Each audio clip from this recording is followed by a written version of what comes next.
B Ed third semester যারা 2022-24 batch, দেখো যাদের মেথড পেপার ম্যাথ রয়েছে, ম্যাথামেটিক্স, এখানে যে প্রশ্নগুলো দিয়েছি এই কোশ্চেনগুলো তোমরা আগে করবে। এই কোশ্চেনগুলো খুবই ইম্পর্ট্যান্ট কোশ্চেন এবারের জন্য। এইগুলো করার পর তোমরা বাকিগুলো করবে। 2 মার্কসের প্রশ্ন দেখো, এক একটা গণিত শিক্ষণে ব্যবহারিক কার্যাবলী দুটি উদ্দেশ্য লিখুন। খুব ইম্পর্ট্যান্ট একটা কোশ্চেন এবারের জন্য। 2-এর প্রশ্ন গণিত ভিত্তির মানসিক লক্ষণগুলি কী। 3-এর প্রশ্ন পাঠ্যক্রম রচনার মুখ্য নীতিগুলি কী। এই প্রশ্নটা খুব ইম্পর্ট্যান্ট কোশ্চেন। এই প্রশ্নটা যদি না আসে সার্বিক মূল্যায়ন কি, এই প্রশ্নটা অবশ্যই আসবে। 1 এবং 3-এর প্রশ্নটা খুব ইম্পর্ট্যান্ট কোশ্চেন। 4-এর প্রশ্ন দেখো গণিতের পারদর্শিতার অভিক্ষা কী। 5-এর প্রশ্ন গণিত শিক্ষণে কী কী বিভিন্ন ধরনের শিক্ষা প্রদীপন ব্যবহৃত হয়। খুব ইম্পর্ট্যান্ট কোশ্চেন একটা। 6-এর প্রশ্ন West Bengal board of secondary এডুকেশনের গণিত পাঠ্যক্রমের সঙ্গে সিবিএসসি গণিতের পাঠ্যক্রমের তুলনা করুন। খুব ইম্পর্ট্যান্ট একটা কোশ্চেন। 7-এর প্রশ্ন দেখো নিরবিচ্ছিন্ন মূল্যায়ন কী, অথবা গণিত ভীতি কী, অথবা মূল্যায়ন সিআরটি কী। এই যে 3টে কোশ্চেন রয়েছে এর মধ্যে একটা আসার সম্ভাবনা রয়েছে, তোমরা 3টেই করবে। 8-এর প্রশ্ন দেখো গণিত পাঠ্য বইয়ের বৈশিষ্ট্যগুলি উল্লেখ করুন। 9-এর প্রশ্ন গণিত ক্লাবের যে কোনো 4টি উদ্দেশ্য লিখুন। এই কোশ্চেনটাও তোমরা একটু ভালো করে দেখে রাখবে। 10-এর প্রশ্ন শিক্ষাতাত্ত্বিক বিশ্লেষণ কী।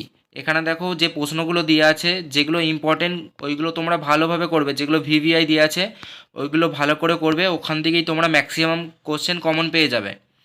এবারে 5 মার্কসের কোশ্চেনগুলো দেখো, 5 মার্কসের এক একটা মাধ্যমিক স্তরে গণিতের পাঠ্যক্রম প্রস্তুতির নীতিগুলি আলোচনা করুন। 2-এর প্রশ্ন চোঙের পরিমাণ শিখনের জন্য যথাযথ নির্দেশমূলক উদ্দেশ্যগুলি লিখুন। খুব ইম্পর্ট্যান্ট কোশ্চেন। 3-এর প্রশ্ন দেখো অষ্টম শ্রেণীর গণিতের যে কোনো বিষয়ের ওপর আচরণগত নির্দেশনামূলক উদ্দেশ্যগুলি লিখুন।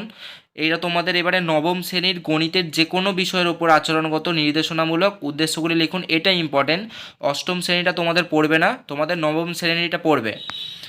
খুব ইম্পর্টেন্ট কোশ্চেন ওই কোশ্চেনটা। 4-এর প্রশ্ন দেখো গণিতের মূল্যায়নের বিভিন্ন ধাপগুলি আলোচনা করুন। খুব ইম্পর্টেন্ট কোশ্চেন এবারের জন্য। 5-এর প্রশ্ন দেখো গণিতের পরীক্ষাগারের মাধ্যমে আপনি কিভাবে গণিত শিক্ষণ দেবেন। এই কোশ্চেনটা খুব ইম্পর্টেন্ট কোশ্চেন। 6-এর প্রশ্ন দেখো গণিত পরীক্ষাগারের গুরুত্বগুলি আলোচনা করুন। এই প্রশ্নটা তোমরা ভালোভাবে করে যাবে। এখানে দেখো 7-এর প্রশ্ন আমি দিয়েছি, এই প্রশ্নটা একটু বোঝার চেষ্টা করো।